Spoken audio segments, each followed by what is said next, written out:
Welcome. How y'all doing today? My name is Jordan Davidson, and this is another episode of Behind the Bench.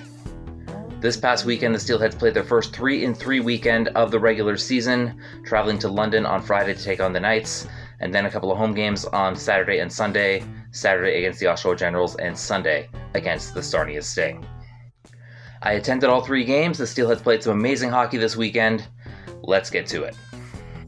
The Steelheads were a bit short on defense this week. Isaac Enright, still recovering from a concussion, was not available this week at all. I was able to talk to Isaac after Sunday's game.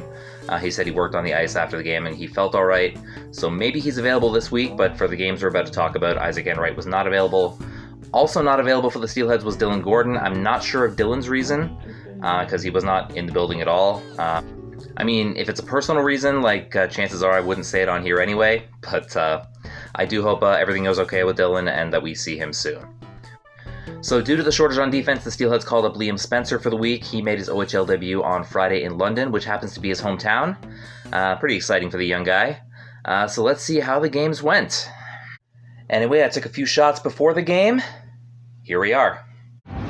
Well, I told you this would be a squeeze. I just got here. It's 6:30, so half an hour before the game. So I am running a little later than I like to, but I am here, right over there, Budweiser Gardens, home of the London Knights. Give you a quick outdoor tour, and then I want to get inside, so let's do that. Of course, every team's got to brag about their championships, right? Orangeville represent. Fancy meeting you here. This thing's following me around, just like always. Yes, by the way, the London Knights come out of a castle. Fitting, right? Starting in goal for the Mississauga Steelheads was Alessio Baglieri. Brett Brochu got the start for the London Knights. Brochu, of course, was the backup on Team Canada's last World Junior team this past summer. The Knights came out of their little inflatable castle, the anthem was sung, and we got underway. Our favorite boys in blue got on the board first. It was none other than Charlie CALLAGHAN beating Brett Brochu, give Chaz Sharpe the assist, and just like that, 4:15 into the game, it is 1-0 Steelheads. Not long after that, at 5:04, Landon Sim takes the first penalty of the game, 2 minutes for cross-checking, and it is Owen Beck capitalizing on that just 24 seconds into that penalty. He beats Brochu for his first goal of the season, give the assist to Ethan Del Mastro and Kai SCHWINT as Beck scores on the power play, make it 2-0. Then came a milestone goal for a young London player, Sam Dickinson, who was drafted 4th overall by the Niagara Ice Dogs and later traded to London upon his request. He beats Alessio Baglieri for his first OHL goal, give the assists on that to Matthew Paris and Caden Johnson. London gets on the board, it's 2-1. Little rough stuff happening later at 14:24. Chaz Sharpe and Landon Sim are both whistled for roughing. They kind of went at it but didn't quite get into a fight. And then while it is 4-on-4, George Diaco, we heard his name a lot with Hamilton last year. Now he's a London Knight. He beats Alessio Baglieri on 4-on-4, give the assist to Sean McGurn and Jackson Edward. And just like that, we have a 2-2 game, which is where it would stand at the end of one. Second period starts, and it is London coming out firing just 2:20 into the second period. It is Ryan Del Monte scoring his first of the season, give the assist to Denver Barkey and Luca Testa, and the London Knights take the lead at 3-2. Not to worry, though, how good has this kid been? Zachary Lavoie leading the team in goals so far. 8:16 mark of the second period, he ties it up with a snipe, give the assist to Luca Del Belbaluz and Chaz Sharpe, and just like that, we're knotted up again. It's 3-3. Steelheads were on the power play for a good part of the later part of the second period. Jackson Edward taking a roughing penalty and an unsportsmanlike conduct penalty. I think the coach might have been yelling something. Luca Testa served that one. So we were 5-on-3 for a little bit, but nothing came of that. It was 3-3 at the end of 2 periods. Little more rough stuff. Landon Sim, we're hearing his name a lot in regards to penalties. This time he gets tied up with Ethan Del Mastro. They go to the box for roughing as well. And just like that, we get another 4-on-4. Nothing comes of that one, though. They each get out, and at the 12:34 mark, Steelheads are able to break the tie. Luca Del Belbaluz beats Brett Brochu, give the assist to Ethan Del Mastro and Chaz Sharpe. And just like that, the Steelheads are up 4-3. Would they hang on to it? Unfortunately, this time they would not. Jake UBERTI taking a tripping call at the 14-13 mark, and it only took until the 14-17 mark, just 4 seconds later, for Denver Barkey to beat Alessio Beglieri with the equalizer. Again, give the assist to Sam Dickinson and Ryan Del Monte, and we have a 4-4 game. That is how it would end at the end of regulation. So we're heading to overtime. So the London Knights, who are off to a slow start this season, get their first point of the season just by bringing that game to overtime. But would they get the second point? No, they would not. This is probably my candidate, my early candidate for goal of the year so far. James Hardie with a blistering shot on Brochu. Owen Beck cleans up the rebound, and it is the Steelheads with the game winner on Owen Beck's second of the game. Give the assist again to James Hardie, and Ethan Del Mastro gets the other one. That is the game winner. The Steelheads beat London 5-4. I did not get a lot of post-game because in that arena, the loading area for the bus is indoors, so I couldn't get in there. I did spend some time in the family and friends area, but not a lot of fans, and, fan interactions is really what I'm looking for. I don't really want to get, private family conversations, so I didn't get a whole lot there, but here are the 3 stars from post-game in London. And the visitors in Coulter's Pharmacy and Home Healthcare Insurance 3-star selections. The first star, Royal Knights, number 86, Denver Barkey.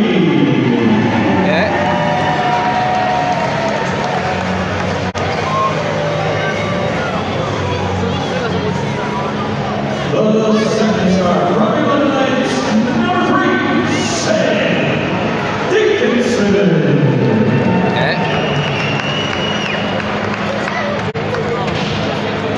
And the first star from the Mississauga Steelheads, number 92, OWEN. Yep, that's my boy. So I get in the car, drive home from London. I get home around 12:30. I go to bed. I sleep in a little bit because I did get home late. And I drive right back to Mississauga because the Steelheads have a game against the Oshawa Generals at home. Here's a little bit of the pregame for that game. Oh, hello. Who's that? Perfect timing, eh? Looks like we got opponents today. I mean, we always do, but... Hey, did you pay for that grass? I'm watching you. For the Steelheads, Alessio Beglieri is in net for the second straight game. For the Oshawa Generals, Carter Bickle gets the nod. Not a great start in the game for the Steelheads, as on the very first shot of the game, the Oshawa Generals' Brett Harrison is able to get it past Alessio Beglieri, not even touching him. And just like that, just 23 seconds into the game, it is 1-0 for the Generals. No assists on that one, but the Steelheads would bounce back. At the 4:58 mark of the first period, Cameron Butler of the Generals would take his first of many penalties in this one, a 2-minute minor for checking from behind, and it would be Luca Del Belbaluz at the 5:24 mark, capitalizing on that, beating Carter Bickle. He scores his third of the year. Ethan Del Mastro with the assist. The power play goal ties it at 1. The next Generals penalty will also result in a power play goal. Leighton Moore took a boarding call, and then just 9 seconds later, it is James Hardie with an absolute snipe past Bickle. Give the assist on that one to Luca Del Belbaluz, and on the power play again, the Steelheads take a 2-1 lead. But the Generals would get the equalizer by the end of the first. It is Callum Ritchie scoring his fourth of the year at the 18:10 mark. Give the assist on that one to Stuart Roloffs and Beckett Seneke, and at the end of 1, it would be a 2-2 score. Shots are pretty even in the first period. They were 8-7 for Mississauga. In the second period, they'd be 14-6 for Mississauga. So we did start to dominate a little bit, but the score did not change. It was still 2-2 after 2. Third period, the Generals kind of started evening up on the shots again, but Cameron Butler would take his third penalty of the game, and I don't think he liked the call very much because he was able to pick up a misconduct as well for his troubles. Nothing came of that penalty though, but Cameron Butler spending a lot of time in the box. It stayed 2-2 until the 16:48 mark of the third period. A lot of puck movement in the offensive zone until finally Ethan Del Mastro, season open shot, snipes it. He gets his first goal of the season. Give the assist to Jake UBERTI and Chaz Sharpe. The Steelheads take the lead. It is 3-2 with just over 3 minutes to go in the game. A little bit of drama late though. Bryce Cook does take a late slashing call at 18:17, and with the goalie being pulled eventually as well, The Oshawa Generals would spend a lot of 6-on-4 time in our zone, but Alessio Beglieri able to come up with some amazing saves and keep the Steelheads on top. As time expires, it would be a 3-2 win over the Generals for the Mississauga Steelheads. Anyway, the 3 stars from Saturday and a little bit of postgame. Time to find out which sucker they've chosen to get wet. The first star, with a golden one assist number 73, Luca! He got wet last time, he's fine. The second star with a 22 speed effort number 29, Alessio!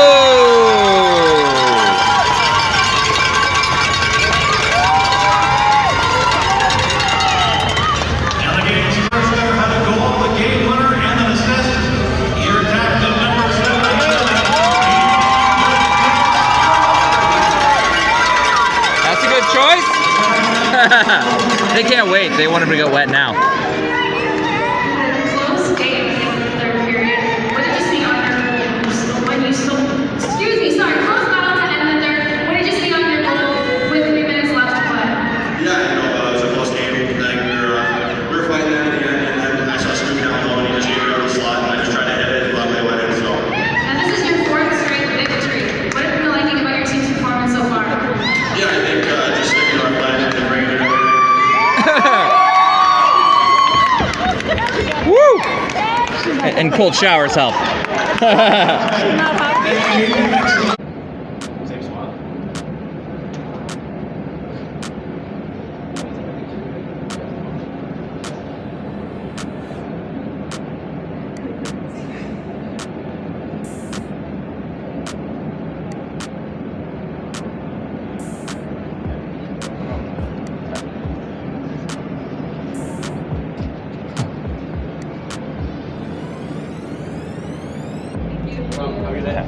Thanks.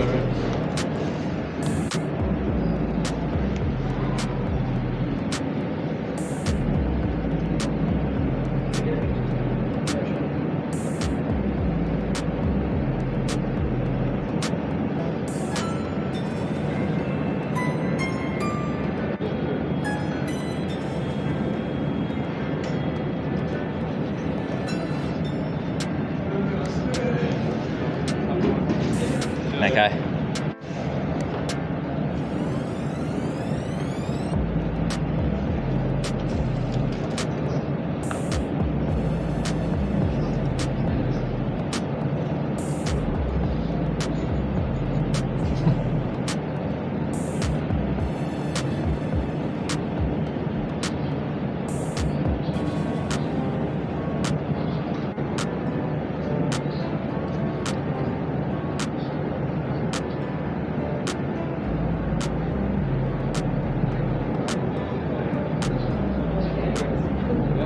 I was just checking.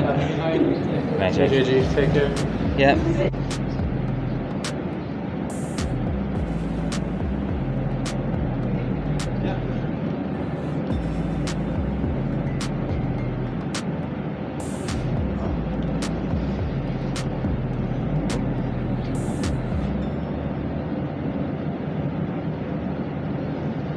No problem. One more game to recap today, as the Steelheads would host the Sarnia Sting on the Sunday. Starting for the Sting in net is Ben Gaudreau, and getting his second start for the Steelheads, trying to shake off a shaky debut, is Ryerson Leanders. Anyways, the pregame from Sunday. Here we go. Every bus you take, every trip you make. Oh, wrong Sting. Yep, the Sarnia Sting are in town to close out this 3-3. Let's hope the Steelheads can sweep it. Hopefully today they can do a lot of putting on the red light. Put on the red light. Is it okay with you guys if I go to the sports complex and use the bathroom?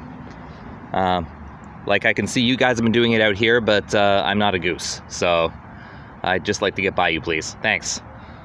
A lot of action in the first period, but not a lot of luck for the Steelheads. The Sting would outshoot us 12-7 in that period. Late in the period at the 17:07 mark. Battle of 77s. Ryder McIntyre, who wears 77 for the Sting, would face off against Ethan Del Mastro. They would go at it. It is Ryder McIntyre getting the extra for the instigator, so he would serve the minor and the misconduct as well, while Del Mastro would serve the fighting major only. Nothing came of the power play. Angus MacDonald would also take a hooking call at 18:24, so we were 5-on-3 for a little bit, but nothing came of that. It would be scoreless after 1. A little more rough stuff at the 5:13 mark of the second period. Finn Harding would take a hooking call, and apparently Chandler Romeo had something to say. He tried to go at it, and Xander Vecchia stepped in to protect. Vecchia and Romeo would take offsetting roughing penalties as well. We would be on the penalty kill at the time, but again, nothing coming of that one.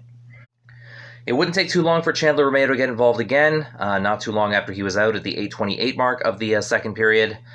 Mason Zabeski accidentally runs into the goalie. He takes a goalie interference penalty. Again, Romeo has something to say, and this time it's Jake UBERTI stepping in to protect. So again, UBERTI and Romeo would take offsetting roughing calls, with Zabeski going to the box for his penalty as well.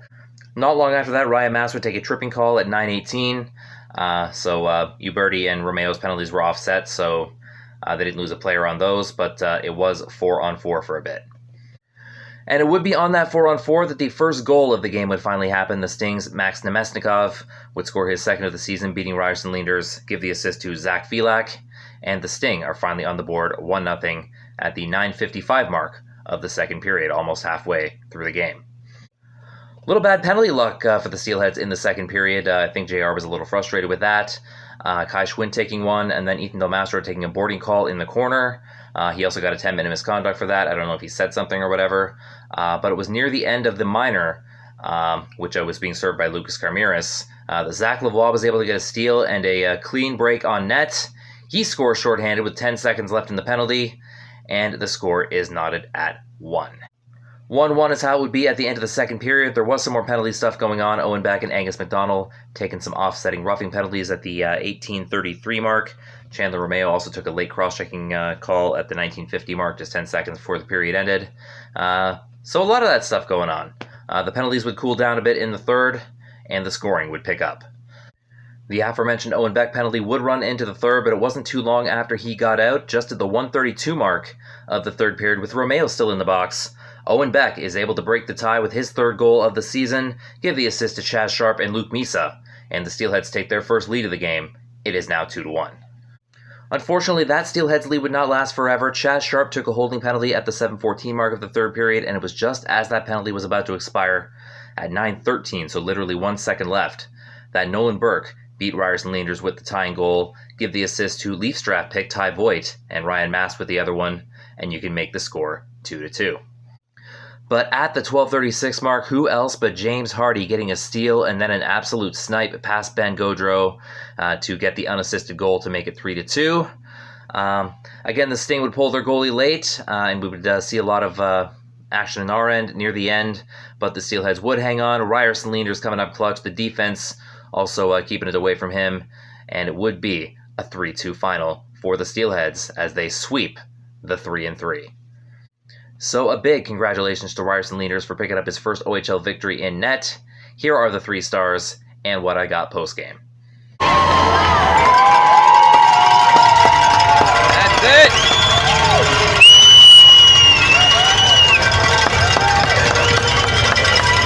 OHL win for Mr. Leanders. Where is he? There he is. Ryerson, you did it, buddy! Ladies and gentlemen, here are tonight's 3 stars, presented by Pro Hockey Life. Raise your game. Your 3rd star from your Steelheads, number 27, Zach. Attaboy, Zach! Your 2nd star, also hailing from your Steelheads, number 28, Chad.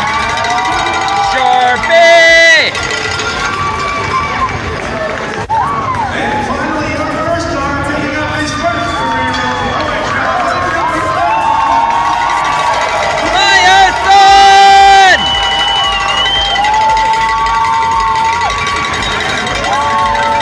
You're about to learn how a cold shower feels, bud.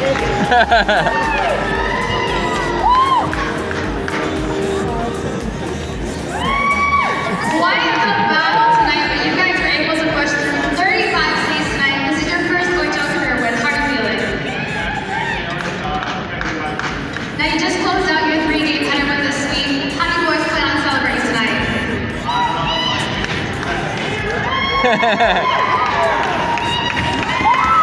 Yeah, just take it, buddy. They weren't even trying to make it a secret.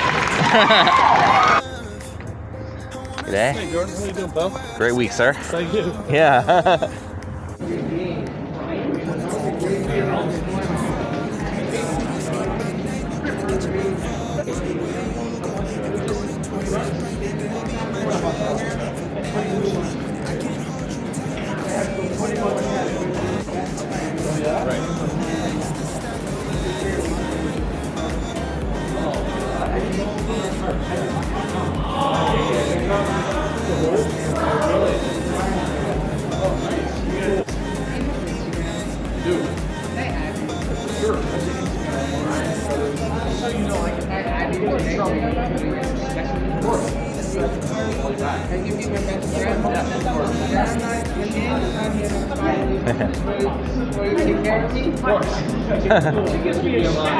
So I got to show you. Have a good night. See you guys. Good night.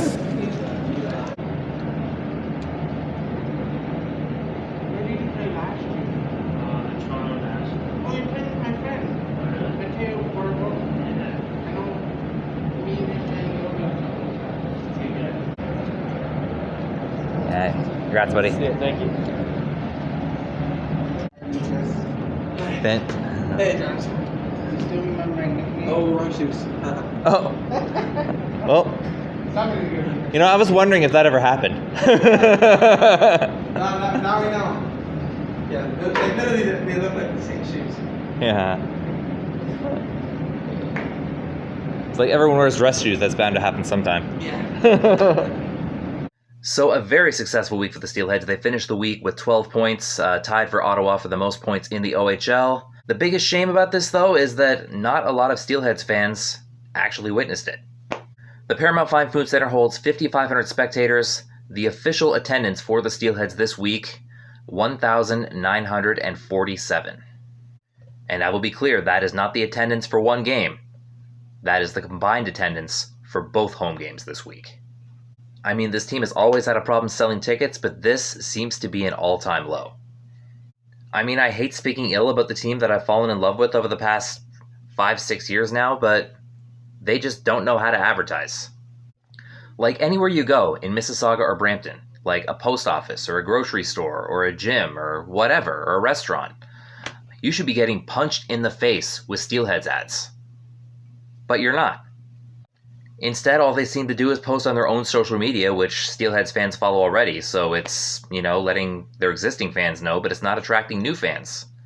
It's like, what are we doing here? Like, this team needs advertising and publicity, and they need it any way they can get it. You know, maybe if they had a fan that, you know, had some filmmaking experience that you could authorize to film at the games and, you know, make mini documentaries that you could put on YouTube and get some publicity that way, you know, that might be a good idea. You know, I wonder if a fan like that exists. Earlier this week, I did make a short video in which I asked you guys to like the video if you've either bought a ticket or started following the Steelheads because of my YouTube channel. And at the time I'm filming this right now, the likes versus views ratio is just a bit over 20%. And I wasn't expecting 80% or anything like that. Like, I know I didn't create the fan base, but I know I've added to it significantly. So,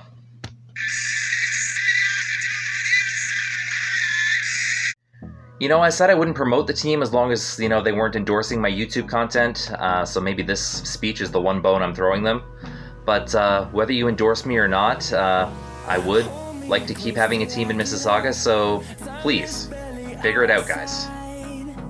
Finally, a notable individual that was in the building for both home games this week was former Steelheads defenseman Kasper Larsson, and there have been rumors floating around that they are working on a deal to perhaps reinstate him to the team. Of course, Kasper Larsson was not initially seen as an overage candidate for this season, as I think very early on it was known that he was going to try his hand at the AHL, and he did go to Maple Leafs camp, and he did make it pretty far into a tryout with the Toronto Marlies, but he was eventually cut very recently. So right now he's got nowhere to play. So the idea came that maybe he could return. Of course, the OHL does have some strict roster rules. You can only have 3 overagers on your roster, which again is players in your age 20 year. And you can also only have 2 imports. And Kasper Larsson is both of those things. So, A lot of stuff does have to happen for Casper Larsson to be eligible to play for the Steelheads again. Of course, Casper Larsson would help on the back end, but again, I touched on this when I talked about Joe Ranger too. Some tough decisions have to be made when you have 3 overage spots and more than 3 players who deserve one. Again, if you are trading guys, then maybe you get some help back as well, but some tough decisions will have to be made. Anyway, the Steelheads have 2 games coming up this week, and they will both beat playoff rematches from this past season. The OHL champions and Memorial Cup runners-up, the Hamilton Bulldogs, will be in Mississauga on Friday, October 21st, and then the following day, Saturday, October 22nd, the Steelheads will make their first trip of the season to Sadler Arena in Barrie to take on the Colts. I'll be at both of those games. Hope to see some of you guys there. Once again, I end by asking the OHL and CHL please allow the fair use of your professional and amateur footage. Help the small media so they can help you. Until next time, you can find me behind the bench and only the bench. This is Jordan signing off. Have a good week, guys. Bye-bye.